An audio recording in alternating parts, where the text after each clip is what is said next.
Assalamualaikum warahmatullahi wabarakatuh. Oke, Mimin mau cari makan dulu, guys. Bab 1706 sampai bab 1710. Mereka cenderung tampil ke depan pada saat ini. Cuci otak pihak lain, biarkan pihak lain menganggap kesetiaan kepada Sekte Guangming sebagai semacam penyelamatan mulai sekarang. Ini juga merupakan alasan utama mengapa orang yang bergabung dengan Sekte Guangming tidak memiliki jiwa. Memikirkan hal ini, Henry kemudian memutar nomor telepon Billy. Setelah memberitahu Billy bahwa Li Fugui telah menyelesaikan tugas kedua, Billy berkata dengan penuh semangat, "Tuan, bisakah kami mengizinkan dia bergabung?" Henry berkata dengan cemas, "Saya khawatir itu tidak mungkin sekarang. Itu terlalu cepat, sepertinya tugas yang kami berikan padanya sangat mudah dalam hal ini. Tidak ada cara bagi kami untuk mencuci otaknya. Jika Anda bergabung dengan kami, Anda dapat memilih untuk meninggalkan gerbang Guangming kami kapan saja. Waktu." Billy mendengar ini, jadi dia bertanya kepada Henry dengan serius, "Jadi menurut Anda, apa yang harus kita lakukan selanjutnya?" Henry kemudian berkata terus terang kepada Billy, "Menurut Anda, siapa yang lebih berharga, Nona Casey atau Tuan Li?" Yang ini mendengar ini, Billy buru-buru berkata, "Tentu saja Nona Kati. Bagaimanapun, dia adalah pendatang baru yang baru saja kami latih." "Pak, apakah Anda berencana membiarkan Kati menghancurkan pertahanan psikologis Tuan Li?" Henry berkata dengan serius, "Iya, saat ini kami baru saja saya bisa menggunakan Casey. Selain itu, saya mendengar dari Tiongkok bahwa nilai Tuan Li lebih tinggi daripada Casey. Statusnya di Tiongkok luar biasa. Saya pikir, jika memungkinkan, saya akan memberinya tugas untuk memotong Casey berkeping-keping." Billy sedikit cemas. Dia buru-buru berkata, "Tidak, Tuan, ini sama sekali tidak mungkin. Kati membutuhkan waktu beberapa tahun untuk berlatih, dan dia sudah memiliki banyak pengaruh di negeri elang kita dan bahkan di seluruh dunia. Jika kita membunuhnya sekarang, bukankah semua yang kita lakukan sebelumnya akan sia-sia? Tuan, tolong pikirkan hal ini." Menghadapi permintaan Billy, dia bertanya dengan dingin, "Ada apa? Apakah kamu masih berencana untuk tidak mematuhi perintahku?" Billy langsung ketakutan. Dia menjilat bibirnya yang kering. Dia merendahkan suaranya dan berkata, ini. Akhirnya, Billy hanya bisa memilih untuk setuju. Saat ini hari sudah mulai gelap. Li Fugui awalnya mengira pihak lain tidak akan memberinya tugas lagi. Tapi yang mengejutkannya adalah, tepat saat dia hendak beristirahat dengan bunga dan ketenangan, teleponnya berdering lagi. Setelah menerima panggilan, Henry mengeluarkan satu misi terakhir. Setelah mendengar perkataan Henry, hati Li Fugui diliputi keraguan. Namun dia tidak meminta terlalu banyak, melainkan hanya menyetujui seperti sebelumnya. Menutup telepon, mata Hua Duo membelalak.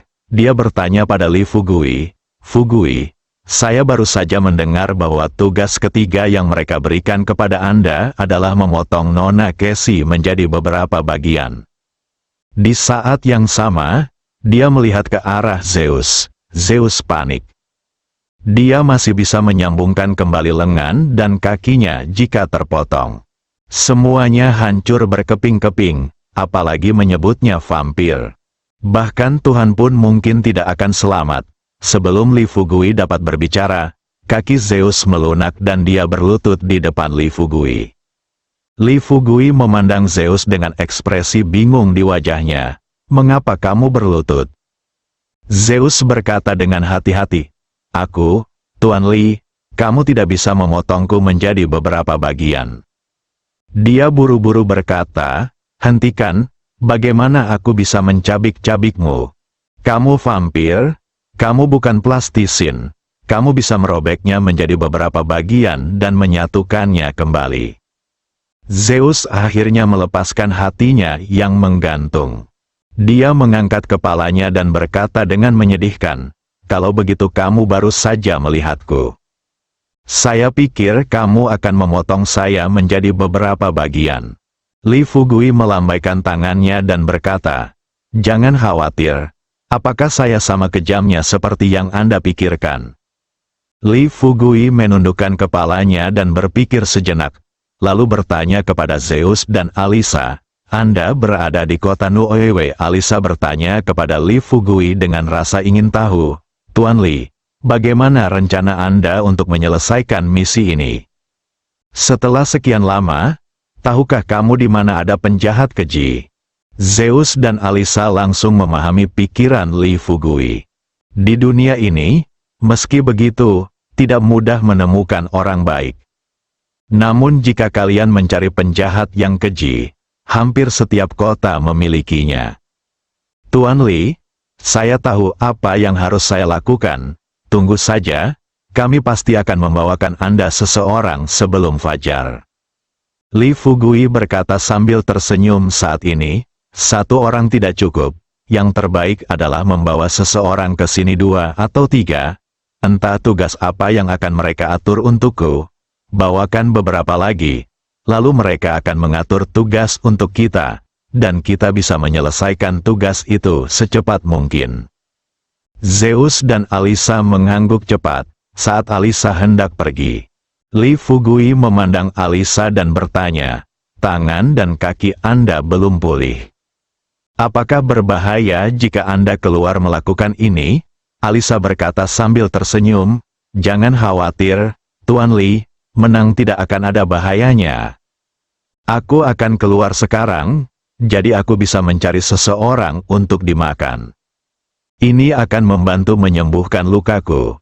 Setelah mendengar ini, Li Fugui berhenti berusaha. Dia tersenyum padanya dan berkata, "Kalau begitu berhati-hatilah. Jika perlu, kamu bisa meneleponku, pertumpahan darah, yang kebetulan mengantar Cassie pulang. Kembali." Lihat Suetu memasuki pintu. Li Fugui berkata terus terang kepada Suetu, "Kamu baru saja kembali. Sekarang Zeus dan Nona Alisa akan pergi menjalankan misi. Pergilah bersama mereka dan lindungi Alisa di jalan." Alisa dan Zeus tidak bisa menahan tawa. Di kerajaan Yingjiang, kecuali para pemimpin klan serigala dan klan vampir yang dapat menyakiti mereka, orang biasa lainnya tidak berbeda dengan ayam di depan mereka.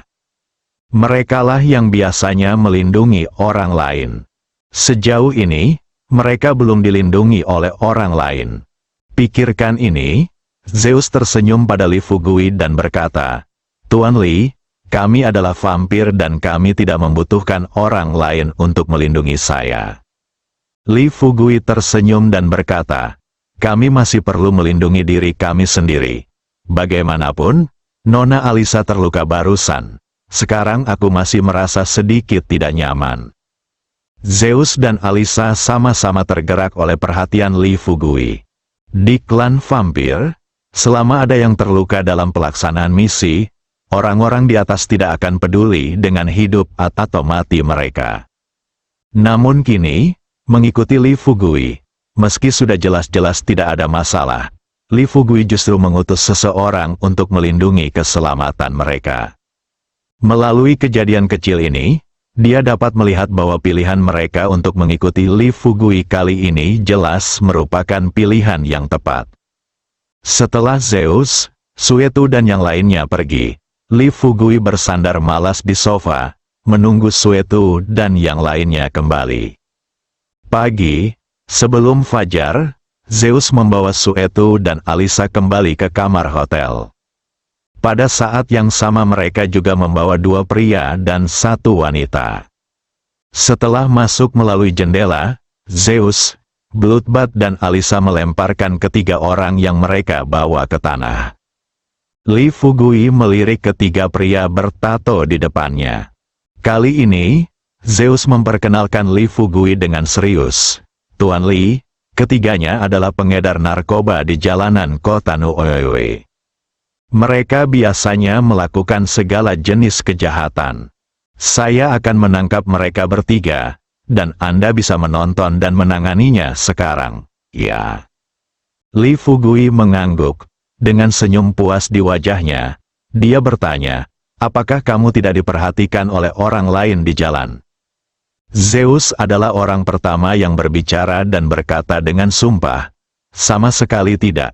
Jika keluarga vampir kita ingin menangkap orang biasa, bahkan peralatan pengawasan tercanggih di dunia pun tidak dapat menemukannya. Li Fugui menggendong salah satu pria yang tidak sadarkan diri dan berjalan menuju kamar tidur.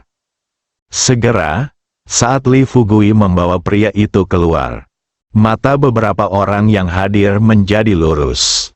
Terutama Zeus dan Alisa, mereka belum pernah melihat sesuatu yang begitu ajaib. Baru saja dia adalah pria kuat yang bertato. Kini, dia telah berubah menjadi kecantikan tiada taraf. Terkejut, Alisa bertanya pada Li Fugui dengan rasa ingin tahu. Tuan Li, kemampuan merias Anda sungguh luar biasa. Tapi saya sedikit khawatir di sini dan tidak tahu apakah saya harus mengatakannya. Li Fugui tersenyum tipis dan bertanya, apa kamu khawatir? Alisa berkata dengan serius, seperti ini, ketika mereka memintamu berurusan dengan Nona Hua, tidak masalah jika kamu memintaku untuk berpura-pura menjadi Nona Hua suara Nona Hua. Tapi Nona Cassie berasal dari sekte Guangming, dan mereka sangat mengenal suara Nona Cassie. Dia terlihat tidak berbeda dengan Nona Cassie sekarang, tetapi jika dia bersuara, kami khawatir. Kekhawatiran Lisa memang beralasan, tapi Li Fugui sudah memikirkan caranya. Karena dia bisa mengubah pria kuat di depannya menjadi cantik seperti Cassie. Lalu dia juga bisa membuat pria kuat ini mengeluarkan suara indah yang sama seperti Miss Cassie. Jadi setelah Alisa menanyakan hal ini, Li Fugui hanya tersenyum lembut dan segera mengeluarkan beberapa jarum perak dari tubuhnya. Lemparkan pria tak sadarkan diri itu ke sofa. Kemudian mengedarkan vitalitas dalam tubuh. Biarkan pria itu bangun dulu. Ketika pria itu membuka matanya, dia melihat bahwa dia berada di lingkungan yang asing. Matanya langsung melebar, dan dia dengan marah bertanya kepada semua orang di depannya, palsu, apa yang kamu lakukan? Apakah kamu melihat untuk mati? Sudah kubilang. Saat pria itu berbicara, dia masih mencari-cari pistol yang dibawanya. Setelah Li Fugui mengetahui pikiran orang lain, dia mengeluarkan pistol yang dibawanya dan menyerahkannya kepada pria di depannya tanpa berpikir terlalu banyak. Kemudian dia tersenyum dan bertanya, kamu ingin mencari pistolmu sendiri kan? Ini, aku akan memberimu pistol ini sekarang. Li Fugui telah meletakkan pistolnya di atas meja di depan pria itu. Dengan kecepatan kilat, pria itu mengambil pistol di atas meja. Sementara pistolnya diarahkan ke Li Fugui, pria itu melihat sekeliling ruangan dan menentukan arah pelariannya. Tanpa mengucapkan sepatah kata pun, dia mengambil pistolnya dan keluar. Tapi dia tidak menunggu pria itu berjalan keluar sejauh 2 meter. Li Fugui melangkah maju dan menghalangi jalan pria itu. Pria itu mengumpat dengan keras, pergi, atau aku akan menembakmu sekarang dan membunuhmu dengan satu tembakan. Li Fugui memunculkan senyuman tak berdaya di sudut mulutnya, memandang pria itu dan berkata terus terang, bisakah kamu berhenti membuat masalah? Kamu masih memukulku, bunuh aku, haha, seperti kamu sekarang. Jika kamu bisa menembak dan melukai sehelai rambut di kepalaku, menurutku kamu hebat. Muncul di sini, tapi satu hal yang pasti, orang-orang di depannya ini pasti bukan temannya. Sangat mungkin adalah musuh tim mereka. Setelah memastikan hal tersebut, pria tersebut langsung menarik pelatuknya dengan jarinya tanpa mengucapkan sepatah kata pun. Bang! Diiringi suara tembakan. Ketika pria itu dipenuhi dengan antisipasi, dia diam-diam berpikir bahwa pria sembrono di depannya pasti akan jatuh ke dalam genangan darah. Tanpa diduga, Li Fugui berdiri utuh di sana. Dia tidak menghindar, tapi berjalan menuju pria itu selangkah demi selangkah. Pria itu menjadi gugup saat melihatnya. Setelah melepaskan beberapa tembakan dan menunggu pistolnya kosong dari peluru, pria itu menjadi pucat. Bibirnya sedikit gemetar dan berkata kepada Li Fugui, "Jangan datang, sudah kubilang, kamu tidak boleh datang. Jika kamu berani datang, aku akan..." Sebelum pria itu selesai berbicara, Li Fugui mencengkeram leher pria itu. Sambil mengerahkan kekuatan dengan jari-jarinya, dia mencibir pada pria itu dan bertanya, "Bagaimana menurutmu?"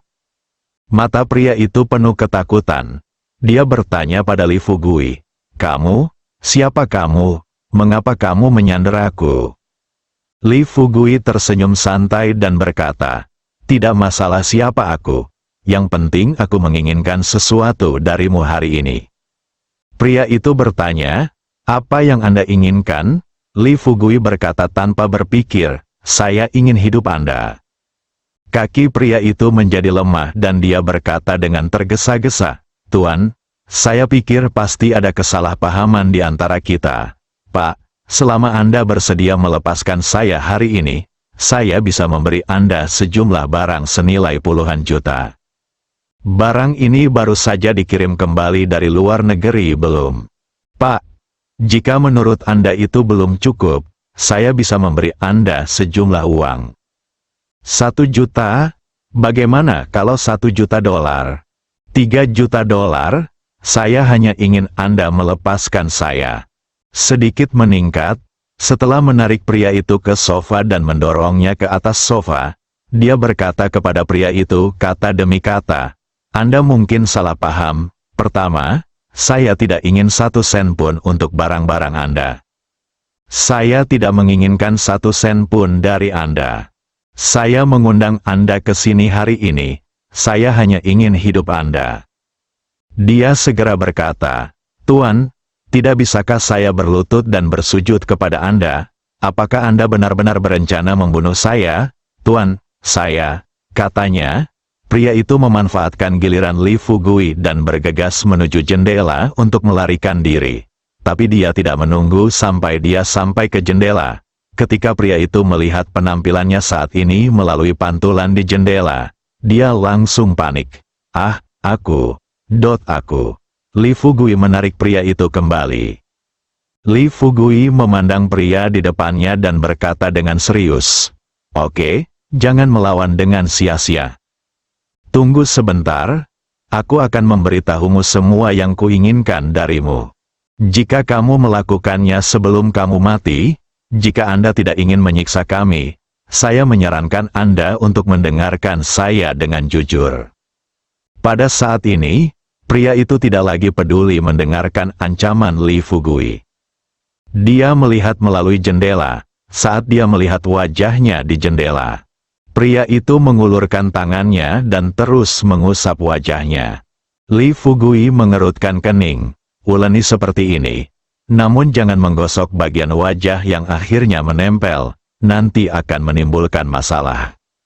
Pikirkan ini, Li Fugui melangkah maju dan melepaskan tangan pria itu.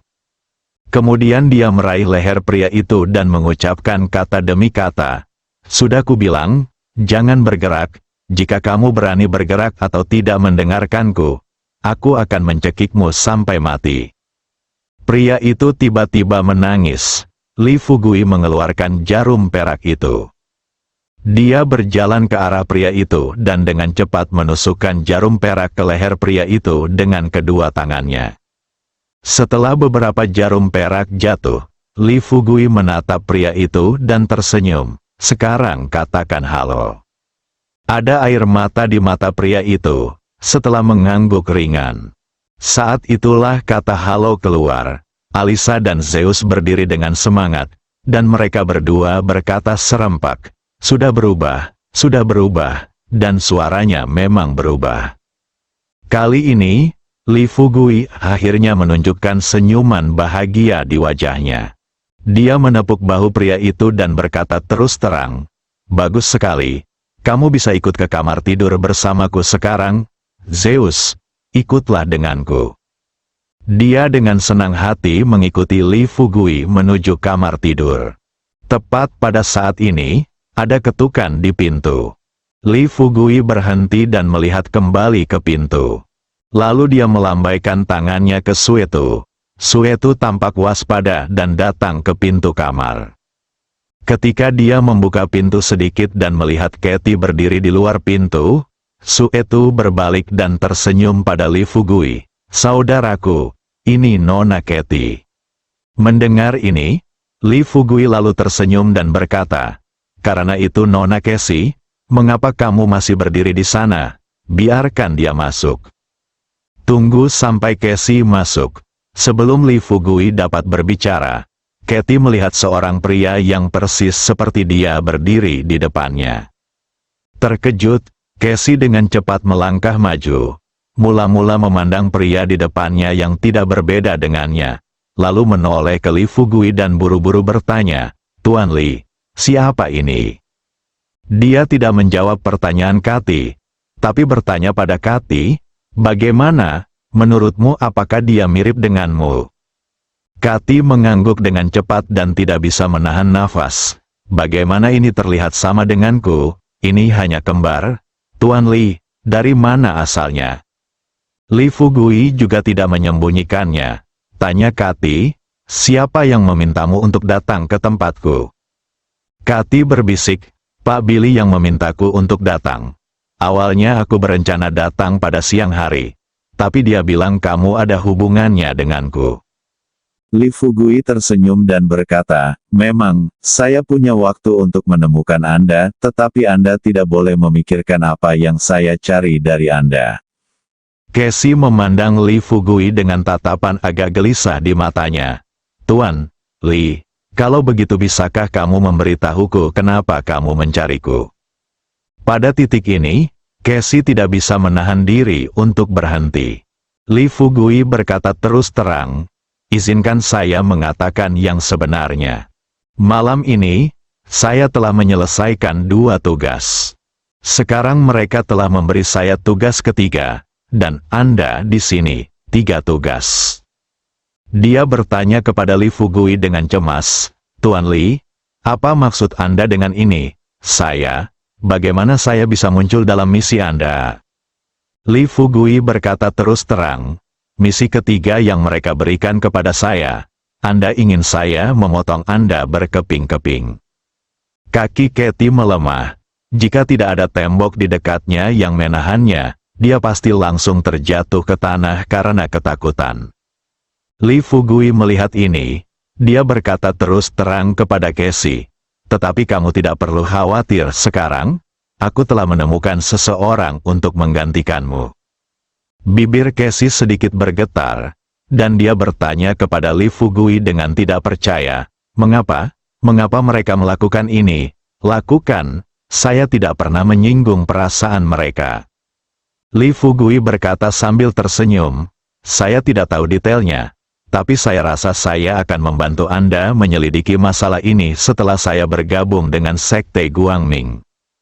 Tentu saja, mari kita tunggu sampai saya menyelesaikan tugasnya." Setelah itu, Li Fugui bertanya kepada Katie dengan penuh minat, "Ngomong-ngomong, Nona Katie, maukah Anda mengikuti saya masuk dan melihat-lihat?" Katie melambaikan tangannya dengan cepat. Dia tidak ingin melihat adegan berdarah seperti itu. Tapi dia melihat orang di depannya yang terlihat sama dengannya, dan dia penasaran, "Tuan Li, bisakah Anda memberitahu saya dari mana asalnya?" Saat ini, Zeus tersenyum dan berkata, "Nona Katie, tolong, jangan khawatir, dia ditangkap oleh saya, salah satu pengedar narkoba terbesar di daerah itu. Lagi pula, kecuali beberapa orang di ruangan itu yang mengetahui bahwa dia ditangkap oleh saya, tidak ada yang tahu bahwa dia ada di sini sekarang. Selain itu, Anda mungkin tidak percaya bahwa dia adalah laki-laki." Mata Katie hampir jatuh ke tanah. Dia terkejut dan berkata, "Apa katamu, dia sebenarnya laki-laki?" Zeus mengangguk, tersenyum sedikit dan berkata, "Ya, tentu saja aku tidak bisa berbohong." Kepadamu tentang hal semacam ini, napas, setelah menenangkan diri sebanyak mungkin. Dia kemudian berbalik dan duduk di samping sofa. Setelah beberapa saat, Lee Fugui keluar dari kamar tidur. Tubuhnya jelas berlumuran darah. Lihat situasi ini. Casey melangkah maju dan bertanya pada Lee Fugui dengan wajah pucat, "Tuan Lee, apakah dia sudah mati?" Lee Fugui mengangguk, duduk di sofa, dan setelah mengirimkan video seluler ke Henry, Lee Fugui menjadi serius tentang Casey berkata, "De pihak lain pasti akan meneleponku dan bertanya padaku nanti. Kalau begitu jangan bersuara, selain itu, sebaiknya kau bersembunyi di sini akhir-akhir ini, aku akan meminta orang-orang melindungi keselamatanmu. Saat aku memasuki gerbang cahaya, pertama-tama aku akan mencari tahu siapa yang ingin menyakitimu. Setelah semua masalah terselesaikan, kamu bisa keluar." Lee Fugui baru saja selesai. Casey berdiri dan berlutut tepat di depan Lee Fugui. Lee Fugui dengan cepat membantu Casey bangkit dari tanah. Pada saat yang sama, Henry, yang cemas sepanjang malam, menerima video Lee Fugui menyelesaikan tugasnya. Dia tercengang lagi, menatap video Lee Fugui memegang kapak dan memotong Casey menjadi beberapa bagian dengan tidak manusiawi. Henry tidak bisa menahan butiran keringat muncul di dahinya. Dia awalnya mengira Lee Fugui harus berjuang lama jika dia membunuh Casey. Tapi aku tidak menyangka Casey baru saja naik ke atas. Dia dibunuh oleh pria kejam Lee Fugui, setelah menghirup udara dingin. Henry hendak menelepon Billy. Beritahu Billy ini. Tanpa diduga, Billy menemukan tempat tinggalnya. Ada ketukan di pintu. Henry membuka pintu dan melihat Billy datang. Sebelum dia dapat berbicara, Billy dengan enggan berkata kepada Henry, "Tuan, saya telah mengirim Nona Casey ke sana." Kali ini, Henry membuka video di ponselnya dan menyerahkannya kepada Billy. "Tuan Billy, Nona Casey telah terbunuh." Hati Billy menegang, dia berkata dengan tidak percaya, "Apa, sudah terbunuh? Bagaimana ini mungkin?" Tuan Lee dan Nona Casey bisa dikatakan telah jatuh cinta pada pandangan pertama. Dalam keadaan seperti itu, bagaimana dia bisa membunuh Nona Casey begitu cepat? Henry menggelengkan kepalanya dan berkata dengan bingung, "Saya tidak tahu, mungkin pemuda ini lebih kejam dari yang kita duga. Karakter yang sangat kejam. Jika kita membawanya ke gerbang Guangming, saya benar-benar tidak melakukannya, tahu, baik atau buruk." Billy duduk di kursi dengan kaki agak lemah. Dia menyalakan rokok dan menarik napas dalam-dalam. Kemudian dia berkata kepada Henry dengan gelisah, "Tuan, apa yang harus kita lakukan sekarang? Tidak bisakah kita mengatur tugas untuknya?" Henry menggelengkan kepalanya dan berkata, "Lupakan. Saya pikir kita ingin mengalahkannya dengan cara ini. Pertahanan psikologis seharusnya tidak mungkin." Billy bertanya, "Jadi, kematian Nona Casey sia-sia?" Henry berkata, "Tidak dapat dikatakan bahwa kematian Nona Casey sia-sia. Lihatlah sisi kejam dari pemuda Tionghoa ini." Billy mengepalkan tangannya. Aku berpikir dalam hati, apa bedanya ini dengan mati sia-sia? Billy memandang Henry dengan sedikit marah, lalu bertanya kepada Henry dengan serius, "Tuan Henry, beritahu saya sekarang, apa yang akan kita lakukan selanjutnya?"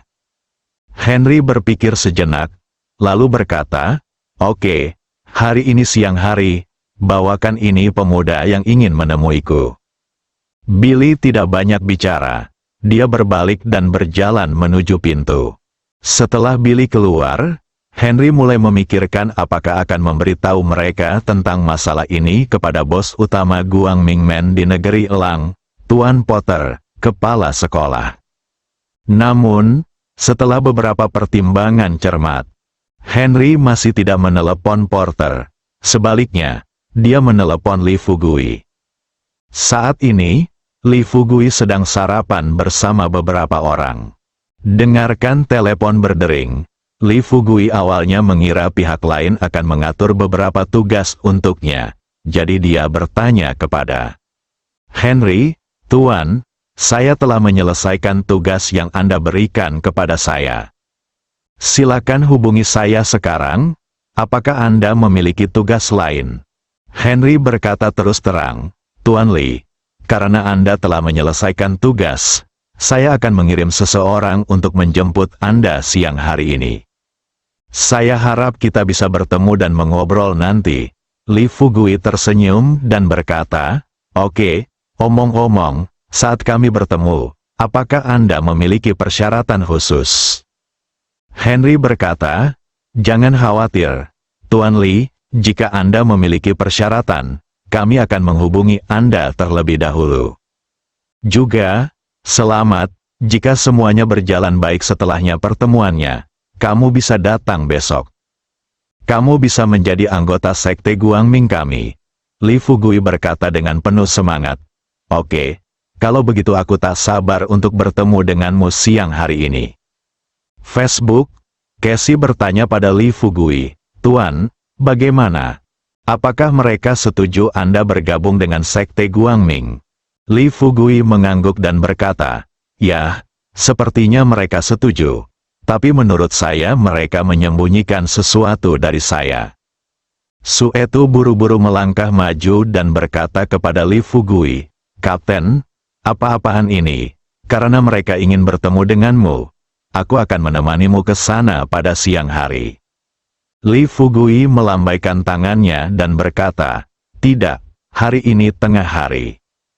Anda dan Zhang Jingjing pergi ke perusahaan Ye Xiwei. Saya mengambil lebih dari 1 juta dari orang lain kemarin. Saya akan mengembalikan uang itu kepada mereka hari ini. Duo-duo, Anda, Ningjing, Alisa, dan Zeus sedang menunggu di sini. Ayo, lindungi Nona Casey. Ningjing bertanya pada Li Fugui dengan prihatin, Fugui, apakah kamu berencana pergi ke sana sendirian? Li Fugui berkata sambil tersenyum, saya akan pergi ke sana sendirian untuk masalah sepele ini. Jingjing tahu betul betapa kuatnya Li Fugui, tetapi berpikir bahwa mereka sekarang berada di negara asing, tidak terbiasa dengan tempat itu, dan sekte Guangming masih terlibat dengan klan darah. Pikirkan ini, Ningjing kemudian berkata dengan serius kepada Li Fugui, Fugui, menurutku kamu harus membawa seseorang bersamamu saat kamu pergi ke sana. Setidaknya, jika sesuatu yang tidak terduga terjadi padamu di sana, seseorang akan memberitahu kami. Di wajahnya, dia tersenyum dengan tenang dan berkata, Jangan khawatir, bahaya apa yang mungkin terjadi. Yang kita hadapi sekarang adalah sekte Guangming, bukan klan vampir.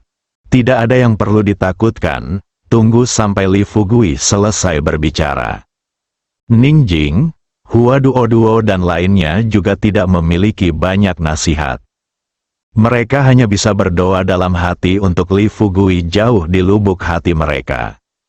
Waktunya tiba tengah hari. Setelah Li Fugui menerima telepon dari Henry, dia turun dan bergegas ke tempat yang disepakati. Ikuti instruksi orang di telepon, Li Fugui mendatangi sebuah mobil di luar hotel. Begitu dia berhenti, pintu mobil terbuka. Li Fugui masuk ke dalam mobil dan melihat bahwa orang yang duduk di kursi penumpang mobil itu tidak lain adalah Billy. Billy tampak sedikit serius setelah Li Fugui masuk ke dalam mobil.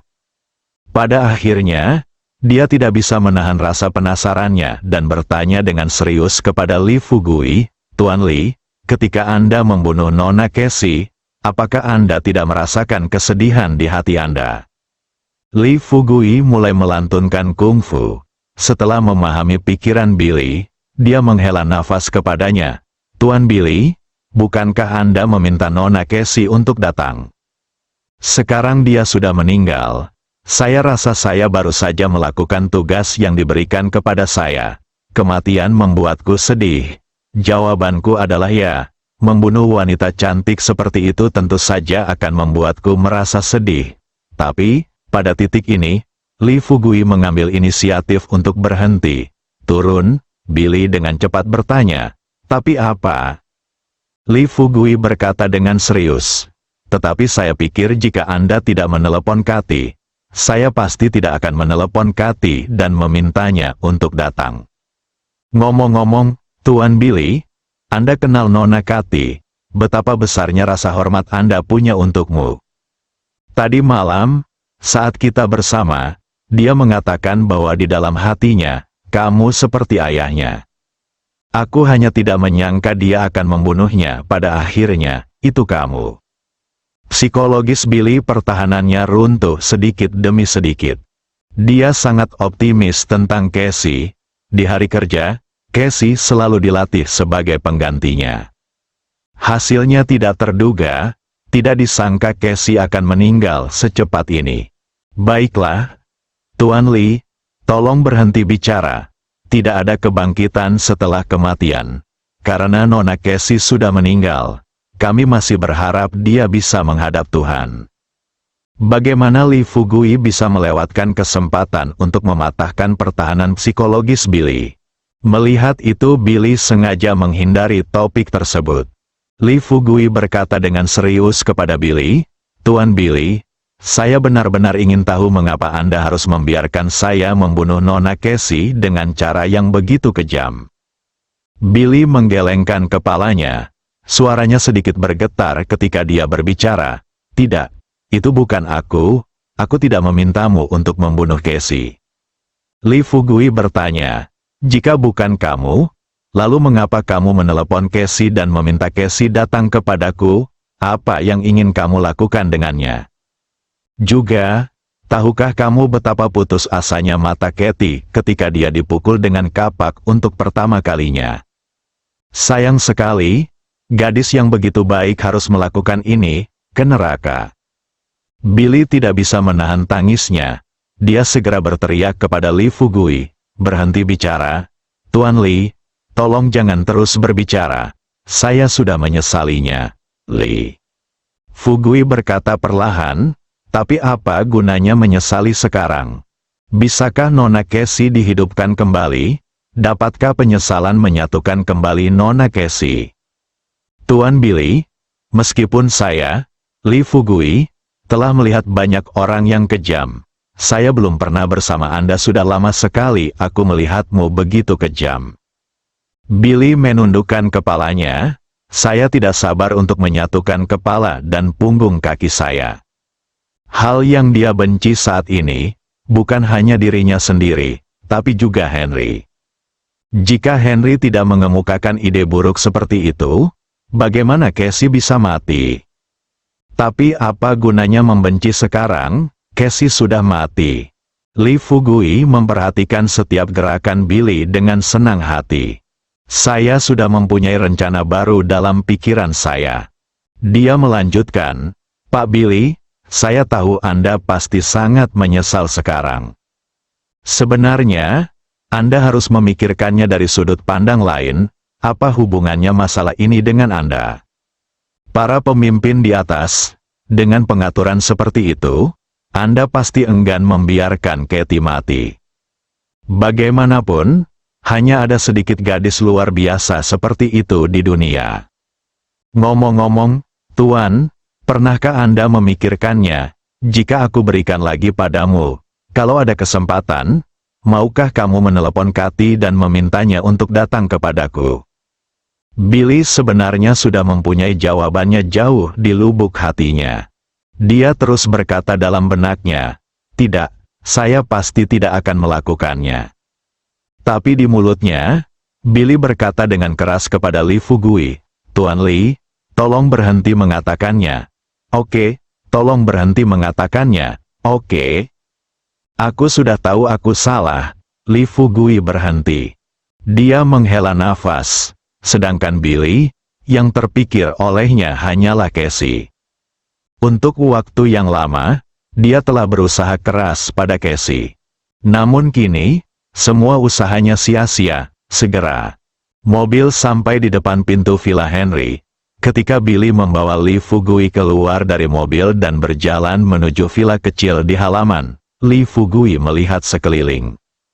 Villa ini jelas tidak semewah villa beberapa keluarga kecil yang pernah dilihatnya di Tiongkok. Billy berada di sebelah Li Fugui dan berbisik kepada Li Fugui, "Tuan Li, setelah Anda masuk, saya harap Anda lebih berhati-hati saat berbicara. Katakan apa yang harus Anda katakan, dan jangan katakan apa yang tidak boleh Anda katakan." Li Fugui mengangguk, melihat ke arah Billy. Dia bertanya, "Tuan Billy, dapatkah Anda memberitahu saya kata-kata apa yang harus diucapkan dan kata-kata apa yang tidak boleh diucapkan?" Billy tiba-tiba berhenti, memandang Li Fugui dan bertanya, "Tuan Li, bukan benar-benar memahami ini?" Li Fugui mengangguk dan berkata, "Ya, saya benar-benar tidak mengerti." Billy mengepalkan tinjunya. Ada banyak hal yang dia pikirkan saat ini. "Tapi saya tidak tahu harus mulai dari mana." Melihat Li Fugui menatapnya dengan tulus, Billy hanya berkata, "Lupakan saja kalau aku tidak tahu, ayo masuk dulu." Di bawah kepemimpinan Billy, Li Fugui bertemu Henry. Henry tingginya 1,9 meter. Dia terlihat cukup tampan. Mengenakan setelan lengan pendek abu-abu yang sangat umum dan sandal di kakinya. Jika Anda menempatkan orang seperti ini di antara orang biasa, tidak ada yang akan percaya bahwa dia adalah mahasiswa dari Sekte Guangming. Untuk mengetahui, di dalam gerbang cahaya, apalagi seorang pemimpin, bahkan untuk pemula biasa sekalipun, mereka yang memiliki aset terkecil masih memiliki puluhan juta. Dan suatu saat Anda menjadi siswa sekolah menengah atau mahasiswa seperti Henry, maka aset yang ada seringkali bernilai puluhan miliar. Adapun kepala sekolah dan pemimpin sekte atau tetua, kekayaan ada di tangan mereka, seringkali sulit menghitung dengan angka. Henry memegang rokok di antara jari-jarinya, menghisapnya, lalu melambai kepada Li Fugui dan berkata sambil tersenyum, "Tuan Li, silakan duduk dulu. Ngomong-ngomong, Anda berencana makan apa untuk makan siang?"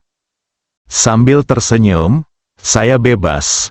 Anda boleh makan apa saja." Henry mengangguk, jadi dia tersenyum dan mengatur pelayan di rumah, "Buatkan makan siang untuk Tuan Li. Ingatlah untuk menggunakan bahan-bahan yang paling segar." Setelah Li Fugui membaca pikiran Henry melalui keterampilan menyanyinya, dia langsung merinding di sekujur tubuhnya. Ini menyebalkan. Dia sebenarnya berencana membiarkannya memakan tikus besar hidup-hidup. Lumpuh, tampaknya pemeriksaannya belum selesai. Mengutuk diam-diam di dalam hatinya, pikiran Li Fugui berubah. Jadi dia dengan cepat mengaktifkan kekuatan sihirnya. Dia berdiri perlahan, tersenyum pada Henry di depannya dan berkata, "Tuan Henry, saya tidak berharap Anda bersikap begitu sopan. Ngomong-ngomong, saya ingin tahu apakah pemeriksaan saya sudah selesai." Saling memandang. Hatinya seakan terkejut, tubuhnya bergetar. Henry tiba-tiba melihat betapa menariknya pemuda tampan di hadapannya. Terutama mata Li Fugui yang menunjukkan ketulusan yang tak ada habisnya. Fungsi terbesar dari kekuatan pesona adalah membuat orang asing langsung merasa nyaman dengan Anda. Selain itu, setelah mengembangkan kesan yang baik, semakin banyak kontak yang Anda lakukan dengan orang lain, semakin besar pula pesona orang tersebut. Lembur, sama seperti Zheng Mengru yang tinggal di negara Jepang. Benar-benar menjadi budak di bawah lututnya sendiri. Pikirkan kembali ke awal, jika dia tidak menahan erosi kekuatan pesona Xiao Rongrong karena keterampilannya yang mendalam, dia mungkin sudah menjadi seekor anjing di samping Xiao Rongrong sekarang. Tentu, kecuali Li Fugui, yang mengetahui hal ini di dalam hatinya, tidak ada seorang pun di sekitarnya kecuali Xiao Rongrong yang mengetahui bahwa Li Fugui telah mempelajari keterampilan sihir. Henry dan Billy di depan mereka tidak akan pernah menyangka bahwa Tiongkok memiliki kekuatan magis seperti itu. Li Fugui tersenyum tipis. Melihat Henry tidak berbicara, dia terus bertanya, "Tuan Henry, mengapa Anda tidak berbicara?" Bersambung,